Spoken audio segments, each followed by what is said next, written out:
Baik, bismillahirrahmanirrahim. Assalamualaikum warahmatullahi wabarakatuh. Rabbi shrah li shodri wa yassir li amri wahlul 'uqdatam min lisani yafqahu qawli birahmatika ya arhamar rahimin.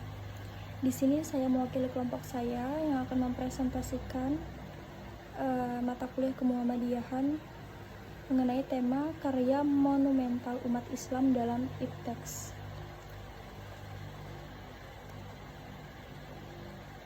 Untuk poin A, yaitu tentang zaman kejayaan dan kemunduran serta upaya pembangkitan umat Islam.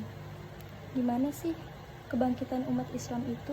Nah, di sini telah dijelaskan pada poin A, zaman kejayaan Islam di bidang IPTEX. Perkembangan Islam dimulai dari saat Rasulullah mendirikan pemerintah Daulah Khalifah Islamiyah di Madinah. Islam tidak hanya berkembang di Madinah saja ya, tetapi sudah berkembang ke seluruh negara-negara di Jazirah Arab dan sekitarnya. Jadi zaman kejayaan Islam pada bidang IPTEX itu seperti itu.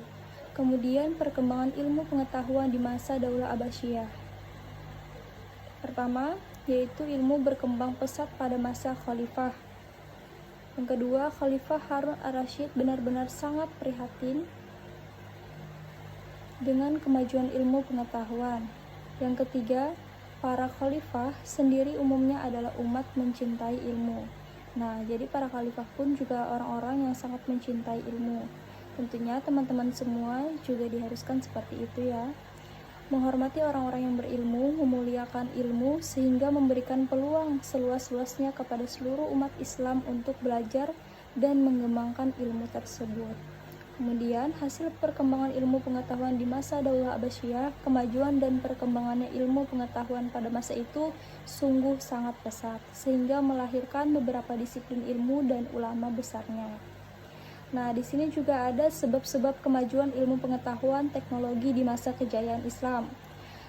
Adapun faktor-faktornya yang menyebabkan kemajuan ilmu pengetahuan dan teknologi pada zaman kejayaan Islam, menurut Ahmad Y. Al-Hasan dan Donald R. Hill adalah pertama, yaitu agama Islam, kedua, pemerintah yang berpihak kepada ilmu pengetahuan, ketiga, bahasa Arab, keempat, pendidikan, kelima, penghormatan kepada ilmuwan, enam, maraknya penelitian, dan terakhir, perdagangan internasional. Jadi itu adalah beberapa sebab faktor yang menjadi kemajuan ilmu pengetahuan dan teknologi pada zaman kejayaan Islam. Nah, kemudian di sini nih teman-teman ada juga nih sebab-sebab kemunduran umat Islam dalam IPTEX. Ada dua faktor. Yang pertama ada faktor internal dan kedua faktor eksternal. Selain sebab itu juga ada upaya kebangkitan kembali umat Islam nih, yaitu kemunduran Islam di bidang pengetahuan dan teknologi mengakibatkan tumbuhnya kemiskinan. Nah, jadi di sini umat Islam kembali membangkitkan dan berupaya agar kemiskinan itu tidak menjadi mayoritas penduduk di sana pada masa dulu. Minimnya pendapatan per kapita, dan banyaknya pengangguran. Itu adalah salah satu upaya umat Islam dalam membangkitkan IPTEX kembali. Nah, di sini juga ada hakikat IPTEX dalam perdagangan Islam, yaitu IPTEX ilmu pengetahuan, teknologi, dan seni adalah suatu sumber informasi yang dapat meningkatkan pengetahuan ataupun wawasan seseorang yang berhubungan dengan bidang teknologi dan seni, baik itu penemuan yang terbaru ataupun perkembangan di bidang teknologi itu sendiri. Nah, di sini juga ada beberapa kesalahan ya yang tidak menghukum dari hakikat IPTEX tersebut. Contohnya, Islam menyikapi IPTEX itu bagaimana, dan juga konsep IPTEX dalam Islam itu, dan juga IPTEX tidak bertentangan dengan Islam, dan terakhir, peradaban Islam mendukung IPTEX. Ini adalah beberapa musibah pada diri atau harta kita, maka dari itu sebablah disebabkan oleh perbuatan maksiat dari tangan kalian sendiri atau tangan kita sendiri. Dan selanjutnya yaitu bagian B, hubungan ilmu, agama, dan budaya. Hampir di seluruh Larangan dan pemerintah dalam Al-Quran di sini dijelaskan dalam PPT atau makalah kami sendiri, selalu ditunjukkan latar belakangnya, latar belakang akaliyah, sehingga dapat diterima oleh akal sehat manusia. Jadi teks itu dapat diterima oleh akal sehatnya manusia, seperti itu ya.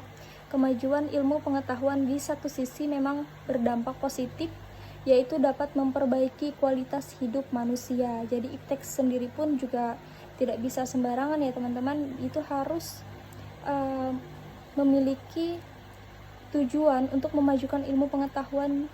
Di satu sisi memang berdampak harus positif seperti itu, namun tidak bisa kita selalu mengarah kepada yang positif, pasti selalu ada kendala dan berdampak negatif walaupun hanya sedikit, seperti itu. Kemudian di sini ada hukum sunatullah, pembahasan selanjutnya, atau atau kausalitas ya, mengatakan bahwa sunatullah dapat diartikan sebagai cara Allah dalam memperlakukan manusia. Nah, ini bagaimana cara Allah memperlakukan manusia, yang bermakna ketetapan-ketetapan atau hukum-hukum Allah. Sehingga sunatullah dapat diartikan sebagai ketentuan Allah. Dengan demikian, sunatullah adalah hukum yang ditetapkan oleh Allah yang bersifat fitrah untuk mengatur mekanisme atau alam semesta ini, semuanya diatur oleh Allah, sehingga dapat digunakan sebagai pedoman bagi manusia dalam beribadah kepada Allah sebagai hambanya dan sebagai khalifatullah fil ardi, khalifah di bumi, yaitu pemimpin di bumi, mewujudkan kemaslahatan dan menghindari mafsadat. Kemudian materi selanjutnya yaitu kewajiban menuntut ilmu dan mengamalkannya. Perintah menuntut ilmu di sini adalah wajib, seperti pada hadis Rasulullah, dan Al-Quran pun juga mengatakan kewajiban umat Islam untuk menuntut ilmu, mengembangkan dan mengamalkannya. Akan tetapi secara tersirat beberapa ayat Al-Quran juga mengatakan menunjukkan atau kewajiban menuntut ilmu. Ada beberapa ayat dan hadis menunjukkan bahwa ilmu itu sangat penting, banyaknya manfaat yang terkandung di dalamnya. Sebagaimana sabda Rasulullah, menuntut ilmu adalah kewajiban bagi setiap muslim laki-laki dan muslim perempuan, maka tuntutlah ilmu sejak dari buayan sampai ke liang lahat. Yang kedua yaitu fungsi ilmu. Apa aja sih fungsi ilmu tersebut? Banyak sekali fungsi ilmu itu ya. Kita ambil contoh, kita berpedoman kepada hadis riwayat Dailani mengatakan, seorang alim atau seorang yang berilmu dengan ilmunya dan amal perbuatannya akan berada di dalam surga. Maka apabila seorang yang berilmu tidak mengamalkan ilmunya, maka ilmu dan amalnya akan berada di dalam surga, sedangkan dirinya akan berada di dalam neraka. Maka barang siapa yang berilmu, hendaklah dia mengamalkan dan juga membagi ilmunya kepada saudara semuslimnya. Ada juga beberapa kaidah nih dalam menuntut ilmu, yaitu ikhlas karena Allah. Yang kedua, istiqomah. Nah, juga bagaimana sih upaya dalam meraih ilmu itu? Seorang muslim sangat dianjurkan untuk mencari ilmu kemanapun tempat ilmu itu dapat diraih. Nah, di sini juga sabda Nabi SAW, manusia harus mencari ilmu dari buayan sampai ke liang lahat. Kemudian ada keutamaan orang yang menuntut ilmu. Keutamaan orang yang menuntut ilmu adalah merupakan suatu fadilah atau kemuliaan di hadapan Allah tersebut.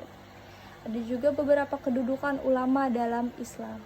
Ini poin selanjutnya, yaitu ulama adalah orang yang paling takut kepada Allah. Kedua, ulama adalah sebaik-baik makhluk. Dan yang ketiga, Allah menyebut persaksian para ulama atas ketauhidannya bersama malaikat. Jadi itu kedudukan ulama dalam Islam. Ada 3 poin ya. Kemudian ada hadis yang menunjukkan keutamaan ulama dalam Islam. Yang pertama hadis yang pertama kita ambil dari surah Al-Ahzab ayat 45 dan 46. Terdapat 5 tugas pokok yang menjadi kewajiban para nabi dan rasul. Nah, secara otomatis menjadi beban yang harus dipikul oleh para ulama. Jadi ada beberapa kewajiban dan secara otomatis menjadi beban yang harus dipikul oleh para ulama, walaupun itu kewajiban hanya kepada Nabi dan Rasul ya. Yang pertama, menjadi saksi. Ulama harus senantiasa memberikan bimbingan kepada umat, baik bekal kehidupan di dunia maupun bekal kehidupan di akhirat. Yang kedua, pembawa berita gembira. Ulama juga harus mampu menjelaskan kepada manusia bahwa kehidupan di dunia adalah ladang untuk kehidupan di akhirat. Yang ketiga, pemberi peringatan. Ulama juga harus memberi peringatan kepada umat manusia bahwa apabila di dunia ini banyak melanggar aturan Allah, maka di akhirat akan mendapatkan siksa. Yang keempat, penyeru ajaran. Ulama juga bertindak seperti dai, yaitu sebagai pembawa risalah berupa dakwah. Dan yang terakhir, cahaya penerang, yang berarti ulama harus bertindak sebagai penerang atau pelita yang memancarkan cahaya yang terang benderang kepada alam sekelilingnya sebagai manusia yang menjadi suri tauladan bagi umat manusia. Demikianlah presentasi yang dapat saya sampaikan untuk mewakili kelompok saya. Salah hilap saya mohon maaf. Semoga kita semua tetap diberi rahmat dan mendapatkan hidayah oleh Allah Subhanahu wa Ta'ala. Terima kasih. Assalamualaikum warahmatullahi wabarakatuh.